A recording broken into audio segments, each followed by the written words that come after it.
안녕하세요. 오늘도 하루 15분 우에언TV의 우에언입니다. 오늘 이야기할 내용은 비타민 C에 대한 이야기를 하려고 합니다. 비타민 C는 비타민의 왕이라고 불려요. 그 이유가 뭐냐면 다른 비타민들 같은 경우는 우리 몸에서 체내에 합성이 되는데 비타민 C 같은 경우는 우리 체내에서 합성이 되지가 않기 때문에 음식물 섭취로 보충을 해줘야 되는 비타민입니다. 그래서 여러 가지 역할들을 하는 게 많은데 그 이전에 비타민 C에 대한 재밌는 일화를 먼저 소개를 해드리도록 하겠습니다. 보통 우리가 콜럼버스를 많이 아시잖아요. 그래서 대항해 시대 때 배 기술이 발전을 하고 그러다 보니까 육지에서 오랫동안 바다에서 오랫동안 다닐 수 있는 그런 배 기술이 발전을 하면서 여러 가지 선원들이라든지 항해를 하는 사람들의 직업병으로 계혈병이 생긴 거예요. 그래서 이 계혈병은 그때 당시에 전염병으로 여겨져 가지고요. 콜럼버스가 그 신대륙을 발견하러 가는데 그 중간에 선원이 괴혈병에 걸린 거예요. 어떤 섬에다 그냥 내려주고 신대륙을 발견했다가 돌아가는 과정에 있어서 섬에 다시 들렸는데 괴혈병이었던 그 선원이 건강해져 있던 그런 일화가 있던 거예요. 그래서 도대체 왜 그럴까라는 의문을 품고 있었고요. 그 다음에는 제임스 린드라는 군의관이 영국의 해군들이 자꾸 괴혈병으로 많이 죽어나가고 이런 상황이 생기다 보니까 도대체 뭐가 문제일까? 어떤 부분들이 이 괴혈병을 치료할 수 있는 부분일까? 이런 부분들을 고민을 하다 보니까 환자들을 6팀으로 나눠서 여러 가지를 먹여본 거예요. 1팀한테는 사과를 먹여보고 2팀한테는 뭐 식초를 먹여보고 3팀한테는 뭐 다른 걸 먹여보고 이런 식으로 하다가 이제 6번째 팀에 레몬하고 라임을 먹여봤는데 거기에서 괴혈병이 나아지는 효과가 나온 거예요. 그러다 보니까 괴혈병은 라임하고 레몬을 먹이면 좋아지는구나 라는 부분들이 있어서 이 괴혈병을 치료하는데 그런 부분이 도움이 됐다라는 일화가 있습니다. 이것만큼 비타민 C는 음식물로 꼭 섭취를 해야지만 가능한데 이때 당시만 해도 무조건 비타민 C가 원인이다 라고 하기보다는 이런 계열병을 치료하는데 이런 과일이 필요하구나 이해를 했던 부분들인 거죠. 근데 이 비타민 C는 우리 몸에 아주 여러 가지 역할을 해요. 가장 대표적으로 항산화 작용을 하고요.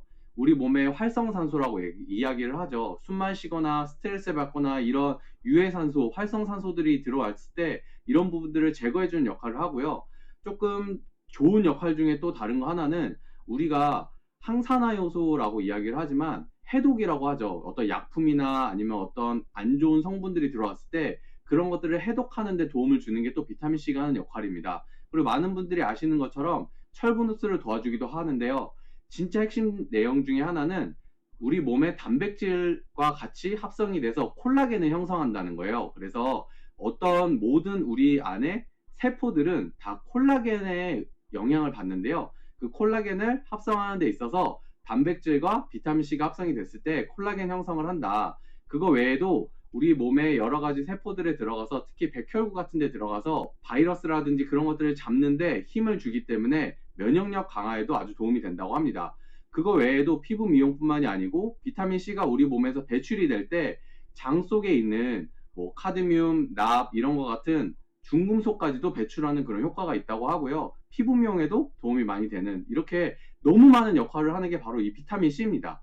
그래서 이런 비타민 C를 먹기는 해야겠는데 도대체 얼마나 먹어야 될까라는 고민들을 많이 하시는 것 같아요. 그래서 뭐 비타민 C는 뭐 메가도스 요법으로 많이 먹어도 된다. 아니면 일정 양만 먹어야 된다. 이렇게 되게 여러 가지가 있는데 오늘은 이제 그 부분에 대한 한번 궁금증을 풀어보는 시간을 가져보도록 하겠습니다.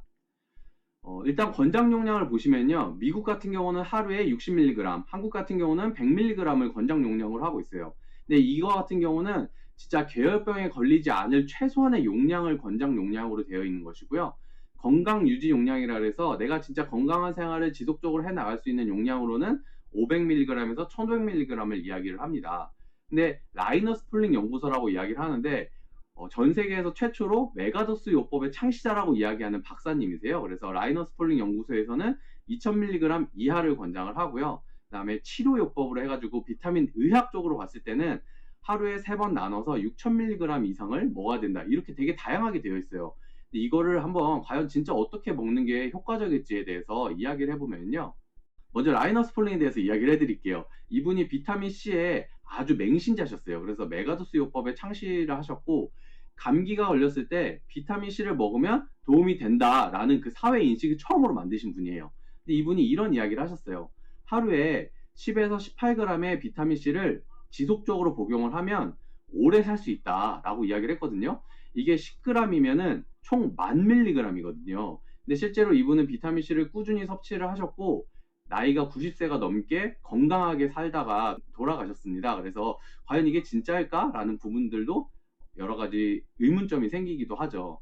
그래서 실질적으로 그래프를 보면요. 우리 몸에 비타민 C가 들어왔을 때 혈중 비타민 C 농도가 이렇게 증가가 되는 걸 볼 수가 있어요. 그래서 30g을 먹었을 때, 60g을 먹었을 때, 100g을 먹었을 때까지는 아주 급격하게 증가가 되는 걸 확인을 할 수가 있습니다. 하지만 100g 이후, 200g 이후부터는 2500mg, 좀 차이가 많이 나죠. 2500mg까지 채워지는 데까지는 혈중 비타민 C 농도가 올라가기는 하지만 급격하게 올라가지는 않는 것을 우리가 볼 수가 있어요. 과연 그러면 100mg, 200mg만 먹어도 되는 건가? 이제 이런 그래프를 보면서 여러 가지 이런 건강 공부를 하시는 분들이 500mg까지만 섭취를 하면 충분하다라고 이야기를 하시는데 이런 그 부분에 대해서 한번 이야기를 해볼게요. 실제로 우리 몸 안에 혈액 내 비타민 C 농도가 들어왔을 때요. 비타민 C는 우리 몸에 섭취가 됐을 때 약 4시간에서 최장 8시간 정도까지 역할을 하고 몸 밖으로 배출이 되거나 역할을 다 끝냅니다. 그러다 보니까 1250mg을 섭취한 사람과 200mg을 섭취한 사람의 그래프를 봤을 때 약 6시간 정도까지는 1250mg을 먹은 사람이 혈중 비타민 C 농도가 훨씬 더 높은 것을 알 수가 있어요. 근데 그 다음에 6시간에서 6시간 반 이후로부터는 혈중 비타민 C 농도가 둘 다 급격하게 떨어진 것을 확인할 수가 있습니다. 그러면 이것을 도대체 어떻게 해결을 하면 될까? 그러면 200mg만 꾸준히 먹으면 되는 거 아닌가? 이런 부분에 대해서도 한번 보도록 하겠습니다. 이거는 이제 구강 섭취 데이터를 나타낸 건데요. 시간적으로 봤을 때 먼저 아래 4개의 그래프를 보시면은요. 어떤 비타민 C의 양을 섭취를 한 이후에 한 번만 섭취하고 그 이후에 섭취를 안 한 것 같은 경우가 밑에 4가지 그래프를 볼 수가 있고요. 위에 2가지 같은 경우는 이 2가지죠. 이 2가지 같은 경우는 3g을 6시간마다 섭취한 군하고요. 2.5g을 4시간마다 섭취를 했을 때 혈중 비타민C 농도를 볼 수가 있습니다. 그래서 보시면은 이게 5시간마다 제가 이렇게 줄을 쳐 놓은 거거든요. 5시간마다 줄을 쳤는데 5시간마다 계속 섭취를 하면서 비타민C 농도가 꾸준하게 혈중에 유지가 된다는 것을 확인할 수가 있어요. 그래서 일반적으로 이 데이터를 봤을 때 우리가 알 수 있는 부분은요. 비타민C를 많이 먹어서 효과가 있느냐? 물론 많이 먹었을 때 우리 혈중 비타민C 농도가 그만큼 올라가서 도움을 받을 수 있다라는 것은 맞습니다. 하지만 정말로 중요한 거는 양도 중요하지만 매일매일 하루에 최소 3회에서 6회 이상 꾸준하게 먹는 게 진짜 우리 몸에 비타민C가 역할을 하게끔 하는데 도움을 준다라는 것들을 확인할 수가 있어요. 그래서 실질적으로 메가도스 요법이라고 하는 부분들에 있어서 이게 무조건 좋다, 이게 안 좋다라고 얘기하기보다는 우리 혈중 비타민C의 농도가 꾸준히 유지되기 위해서는 200mg을 섭취를 하든 500mg을 섭취를 하든 2500mg을 섭취를 하든 하루에 여러 번 나눠서 꾸준히 섭취를 하는 게 정말 중요하다라는 부분들로 생각을 해볼 수가 있습니다. 그래서 그 다음 논란으로 이런 게 있어요. 비타민C가 천연 비타민C가 있고 합성 비타민C가 있는데 뭐 이게 좋아요? 아니면 뭐 무조건 천연을 먹어야 돼요? 이런 의문을 많이 갖고 계시더라고요. 그래서 그 부분에 대해서도 한번 이야기를 해보도록 하겠습니다. 뭐 합성 비타민에서 봤을 때 합성 비타민은 예전에는 실제로 석유에서 만들어진 게 맞아요. 그러다 보니까 폐기물도 발생하고 청결하지 않은 그런 문제들이 있었는데 현재는 유전자 조작 박테리아를 사용한다고 이야기합니다. 그래서 지금은 석유가 아닌 유전자 조작 박테리아, 유전자 조작 옥수수에서 추출한다고 이야기를 해요. 그래서 실제적으로 유전자가 조작된 옥수수를 사용한다. 근데 그거를 사용을 할 때 추출 과정에서 여성분들 그 매니큐어 지을 때 쓰는 아세톤 있잖아요. 아세톤을 가지고 이거를 추출을 한다고 이야기를 하거든요. 그래서 오늘은 사실 유전자 조작 GMO라고 보통 이야기를 하죠. 그래서 GMO가 좋다, 나쁘다라는 얘기는 오늘은 하지는 않을 거고요. 합성 비타민이 어떻게 만들어지는지, 천연 비타민은 어떤 걸 천연 비타민이라고 이야기하는지에 대해서만 저는 말씀을 드리도록 하겠습니다. 선택은 여러분들이 제 이야기를 들으시고 직접 그냥 선택을 하신다고 생각을 할게요. 이게 실제로 영국산 비타민 C 생산 과정에 대해서 이야기를 한 거예요. 그래서 자연에서 수확한 옥수수로 만든 비타민 C라고 이야기를 하는데, 옥수수에서 전분을 만들고 전분에서 추출하는 이 과정에서 아세톤이 들어가겠죠. 그래서 전 세계에서 합성 비타민 C를 생산하는 나라는 중국하고 영국 딱 두 군데예요. 근데 이 두 군데의 차이가 뭐냐면, 사실 어떤 게 영국 게 더 좋다, 중국 게 더 안 좋다 이런 얘기를 하기보다는, 차이점은요, 영국에서 추출하는 합성 비타민 C 같은 경우는 영국 나름의 이 성분 기준이 있어서 그런 기준을 가지고 우리나라에 들어오는 거고요. 그 외에 중국 같은 경우는 그런 따로 기준이 마련되어 있지는 않다고 이야기를 합니다. 그래서 이런 것만 봤을 때 뭐 영국이 좋다? 사실 이거는 또 미지수이기는 해요. 어떤 게 더 좋다, 나쁘다라고 얘기할 수는 없지만 그런 기준들을 갖고 있다라는 부분을 좀 말씀을 드리고 싶었고요. 우리나라에서 비타민 C를 이제 합성 비타민 C를 판매하는 회사 중에서 우리는 영국산은 거를 쓴다, 뭐 이런 식으로 이야기를 하는 것도 많이 있으니까 그런 부분들을 여러분들이 찾아서 확인해 보시면 될 것 같습니다. 그래서 이거는 이제 식품영양학과 교수님께서 이런 이야기를 하셨어요. 천연 비타민 같은 경우는 수많은 천연 재료가 필요하기 때문에 아무래도 가격이 비싸다, 가성비가 떨어지기 때문에 가격이 비쌀 수밖에 없다라고 이야기를 했고요. 합성 비타민 C 같은 경우는 화학 공정에서 대량 생산이 가능하기 때문에 상대적으로 가격이 저렴하다라고 이야기를 했습니다. 실질적으로 그런 이야기를 해요. 천연 재료에서 뽑아낸 것 같은 경우는 비타민 C 함량 자체가 조금 적기 때문에 그거를 만들기 위해서 더 많은 재료가 필요해서 가격이 올라간다라고 이야기를 합니다. 근데 그에 반해서 합성 비타민 같은 경우는 다른 거에 대한 상호작용이 없어요. 이 다음 페이지의 상호작용에 대해서 제가 말씀드릴 건데, 그러다 보니까 흡수율이 조금 떨어질 수 있다라는 게 이제 실질적으로 나와서 전문가 교수님께서 이야기한 내용입니다. 천연 비타민하고 합성 비타민의 분자 구조를 보시면요, 천연 비타민 같은 경우는 이렇게 돼 있어요. 비타민 C에다가 자연 물질이에요. 식물 영양소를 그냥 그대로 농축을 해가지고 굳혀서 나오는 거기 때문에 비타민 C만 있는 게 아니고 그 외에 자연 물질, 식물 영양소들이 같이 있는 것을 확인할 수가 있고요.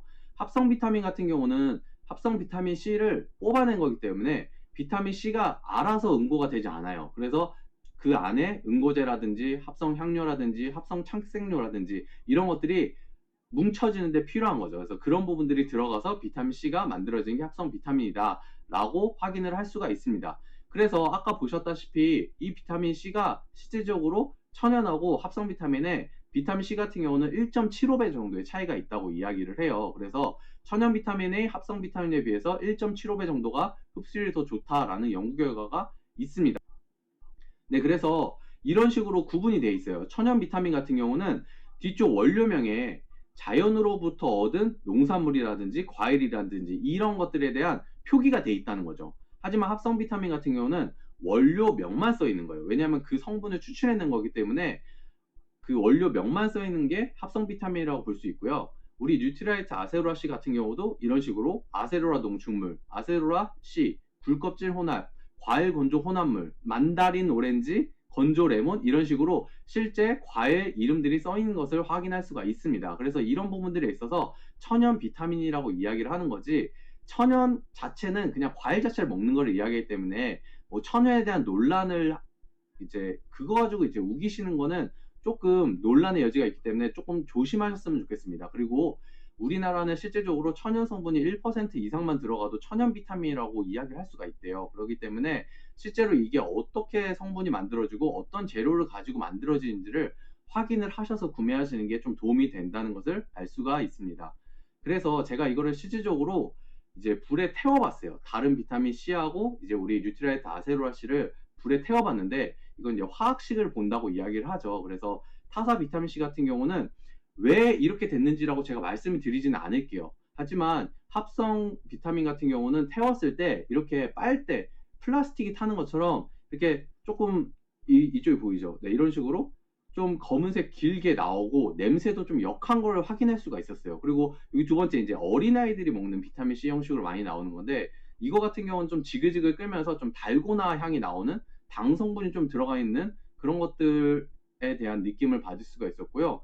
이제 여기 아세로라 C 같은 경우는 태웠을 때 고구마 타는 냄새, 고구마 굽는 냄새, 그냥 나무 타는 냄새, 이런 냄새가 났어요. 실질적으로 막 화학적인 것들, 막 플라스틱 탈 때 나는 냄새라든지 그런 것들이 많이 나지 않는 그런 것들을 확인할 수가 있습니다. 그리고 이물질 같은 그런 검은색 막 이렇게 플라스틱 탈 때 나오는 것처럼 그런 것들이 생기지 않는 것을 확인할 수가 있었습니다. 그래서 비타민C를 선택을 할 때 저는 이런 말씀을 드리고 싶어요. 공장에서 나온 비타민C를 선택을 할 것이냐, 아니면 농장에서 나온 비타민C를 선택할 것이냐. 지금 여기 보시면은 이게 이제 아무 공장이나 한 게 아니고요. 실제로 비타민C를 만드는 공장 사진이에요. 그리고 그 밑에 비타민C를 추출하는 그런 공장 사진을 제가 직접 해온 거고요. 여기는 이제 실제 뉴트라이트 농장에서 있는, 농장 바로 옆에 있는 건조하는 곳인 거죠. 그래서 이런 사진들을 보면서도 확인을 할 수가 있습니다. 그래서 공장 비타민이냐 농장 비타민이냐 어떤 걸 선택하든 어떤 게 좋다라고 말씀할 수는 없지만 저는 농장에서 나온 비타민을 선택을 하기로 했습니다. 그래서 오늘 제가 소개해드릴 비타민은 뉴트리라이트 아세로라C 비타민을 소개를 해드리고요. 제가 찾아보니까 이런 이야기가 있어요. 우리나라에 있는 천연 비타민C 제품들 있잖아요. 뭐 뉴트라이트뿐만이 아니고 천연 비타민C 제품들이 있는데 아까 말씀드렸다시피 성분 자체가 비타민C 외에 다른 성분들이 같이 있다 보니까 비타민C 함량이 떨어져 있는 경우가 되게 많대요. 그래서 두 정에 100mg, 한 정에 50mg 정도밖에 넣을 수가 없는 거죠. 저는 아세로라C가 뉴트라이트에 있는 아세로라C가 이렇게 기술력이 있다는 거를 여기서 알게 됐거든요. 지금 여기 보시면은 실제적으로 외국에서 직수입도 되는 되게 유명한 비타민C예요. 근데 이 비타민C도 아세로라 100%를 가지고 만든 아세로라 체리 비타민C거든요. 근데 이 제품 같은 경우는 4정에 들어있는 비타민C가 500mg이에요. 그럼 한 정당 비타민C 들어있는 게 125mg 정도가 되죠. 근데 제가 이거를 가격을 찾아봤더니 한 통에 최저가로 봤을 때가 3만 원이 조금 넘고요. 6만 원에 판매가 되는 쇼핑몰도 있었어요. 근데 6만 원에 판매되는 쇼핑몰에서도 사람들이 많이 구매를 하더라라는 거죠. 그리고 지금 여기 보시면은 이 제품 같은 경우는 아세로라C 열매가 있는데 붉은색인 거를 볼 수가 있습니다. 제가 이거는 이제 나중에 말씀해 드릴게요. 그래서 한정에 125mg이 들어있는데 우리 뉴트라이트 아세로라C 같은 경우는 한정에 200mg이 들어있는 것을 알 수가 있습니다. 저는 여기서 천연 비타민이긴 한데 여기서도 얼마나 비타민C 함량을 한정에 넣을 수 있느냐도 기술력이구나 라는 것들을 알 수가 있었어요. 그리고 세 달치 같은 경우는 69,000원이기 때문에 월 23,000원 훨씬 더 저렴한 가격에 비타민C를 더 많이 섭취를 할 수가 있겠죠. 하루에 3정씩이니까 600mg이죠. 그래서 더 많은 비타민C를 섭취할 수 있는 것을 확인을 할 수가 있습니다. 그래서 뉴트라이트 아세로라C 같은 경우는요, 시작부터 완제품까지 완전히 다 검사 단계를 거치고 책임을 지는 그런 공정을 가지고 있어요. 그래서 아세로라C 같은 경우는 1956년부터 아세로라 체리를 연구했고요. 엄선된 모목 5가지를 이용을 하는데요. 이 5가지 품종을 칼렌보그 품종이라고 이야기를 한다고 하더라고요. 그래서 2년의 적응 기간을 거치는데 이게 5가지 품종이 무조건 다 된다는 게 아니고요. 묘목에서 1년 반, 2년 동안 극한 지역에서 얘네가 올바르게 살아남은 그 뛰어난 생존력, 이거를 저희는 식물 영양소라고 얘기를 하거든요. 그 뛰어난 생존력을 갖고 있는 아세로라 체리만 생산 자격이 부여가 됩니다. 엄선된 아세로라 체리만 가지고 우리 제품을 만드는 것을 확인할 수가 있고요. 그리고 아무 때나 수확을 하는 게 아니고요. 연두색일 때, 이때가 가장 당분이 최고 낮고요. 비타민C 함량이 최고 높을 때라고 이야기를 해요. 그래서 아무 때나 수확을 하기보다는 이때 수확을 해서 만드는 것을 알 수가 있습니다. 그래서 아세로라 체리 하면 붉은색이어야 되는데 실제로 우리 아세로라 체리 이 통만 봐도 여기 보이시죠? 통만 봐도 아세로라 체리가 연두색인 걸 확인할 수가 있어요. 그렇게 아세로라 체리도 어떻게 언제 수확하느냐가 연구에 정말 반영이 된다라는 부분을 알 수가 있고요. 그리고 영양소 손실을 최소화하기 위해서 저온 살균을 하고 순간 건조 과정을 거치고 있고요. 시작부터 완제품까지 모든 과정을 철저하게 어떻게 관리를 하느냐, 바로 약 500회를 품질 테스트를 계속 하고 있다는 거예요. 제품 하나 만드는데 500회를 지속적으로 검사를 하기 때문에 비타민C를 믿고 아세로라C를 먹을 수 있다는 거죠. 그래서 이런 이야기를 할 수가 있습니다. 비타민C는 같아요. 다른 회사에서도 비타민C 충분히 좋게 만들 수 있습니다. 하지만 뉴트리라이트는 다른 비타민C를 만들고 있다라고 감히 말씀을 드리고 싶고요. 비타민C를 섭취를 하고 비타민C를 선택을 하는데, 그리고 메가도스 요법을 할 건지 아니면 그냥 꾸준하게 섭취를 하실 건지, 이것도 여러분들이 직접 선택을 하시면 됩니다. 그래서 오늘 제가 준비한 내용은 여기까지고요. 우연TV 구독과 좋아요는 항상 사랑입니다. 혹시 추가적으로 궁금하신 거나 그런 내용들 있으시면 밑에 댓글로 남겨주시면 제가 친절하게 또 답변을 드리도록 하겠습니다. 나 더 열심히 하는 우연이 되도록 하겠습니다. 안녕!